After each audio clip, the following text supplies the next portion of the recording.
കോഴിക്കോട് താമരശ്ശേരിയിൽ UDF സ്ഥാനാർത്ഥി നിർണയത്തിൽ fresh cut കമ്പനിയുടെ സ്വാധീനമെന്ന പരാതി. മാലിന്യ സംസ്കരണ കമ്പനിക്കെതിരെ സമരരംഗത്തുള്ള നേതാക്കളെ പട്ടികയിൽ നിന്നും വെട്ടിമാറ്റിയെന്ന് Congress block general secretary VK Kabeer ആരോപിച്ചു.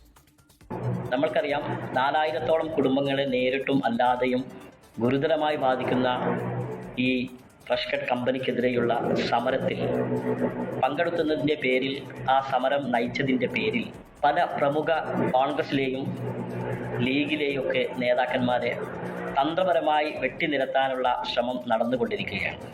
നാളെ കമ്പനിക്ക് അനുകൂലമാകുന്ന അല്ലെങ്കിൽ അവർക്ക് ഇഷ്ടമുള്ള ആളുകളെ കുത്തിത്തിരുകി വീണ്ടും അവർക്ക് അനുകൂലമാകുന്ന റിപ്പോർട്ടുകൾ എല്ലാ പഞ്ചായത്തുകളിലും നടത്താനുള്ള ശ്രമം നടക്കുന്നുണ്ട്.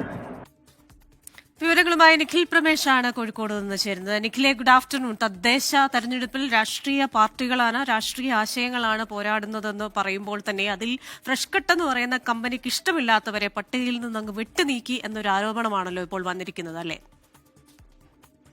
തീർച്ചയായും കൃഷ്ണ, ഈ തദ്ദേശ തെരഞ്ഞെടുപ്പ് സ്ഥാനാർത്ഥി നിർണയം UDFൽ പലയിടത്തും ഇത്തരത്തിലുള്ള പൊട്ടിത്തെറികളുണ്ട്. അതിലിപ്പോൾ താമരശ്ശേരിയിലെ പ്രശ്നം ഫ്രഷ് കട്ട് മുഖാന്തരമാണ് എന്നുള്ളതാണ് അവിടുത്തെ ബ്ലോക്ക് ജനറൽ സെക്രട്ടറി തന്നെ ഉന്നയിക്കുന്നത്. VK കബീർ ആരോപണവുമായി രംഗത്തെത്തുന്നത്. വളരെ ഗുരുതരമായിട്ടുള്ള ഒരു പരാമർശങ്ങളാണ് അദ്ദേഹം നടത്തിയിട്ടുള്ളത്. ഈ ഫ്രഷ് കട്ടിനെതിരെ നിലപാടെടുത്ത നേതാക്കളെല്ലാം ഈ സ്ഥാനാർത്ഥി പട്ടികയിൽ നിന്ന് നീക്കുന്ന സാഹചര്യം ഉണ്ടായി. ഇതിന് പിന്നിൽ ഫ്രഷ് കട്ട് മുതലാളിമാരുടെ സ്വാധീനമുണ്ട്.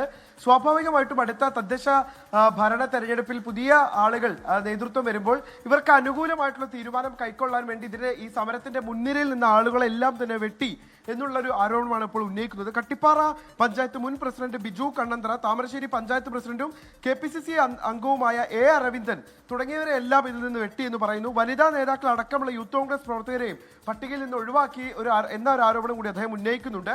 ഈ പലതവണ ഇത്തരത്തിലുള്ള പരാതികൾ നേതൃത്വത്തെ അറിയിച്ചിട്ടും അക്കാര്യത്തിൽ പരിഹാരമുണ്ടായില്ല.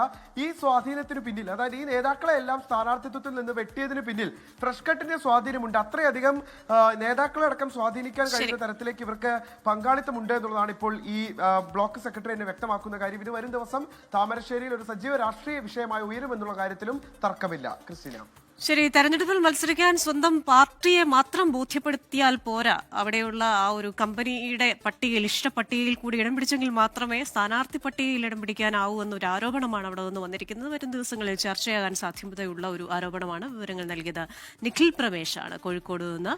ലോകത്തെവിടെയായാലും ഏത് സമയത്തും 24 വാർത്തകളും ഓഗ്മെന്റഡ് റിയാലിറ്റി പാക്കേജുകളും എക്സ്പ്ലെയിനറുകളും വിശദമായി കാണാൻ ഞങ്ങളുടെ YouTube ചാനൽ നിങ്ങൾക്ക് സബ്സ്ക്രൈബ് ചെയ്യാം.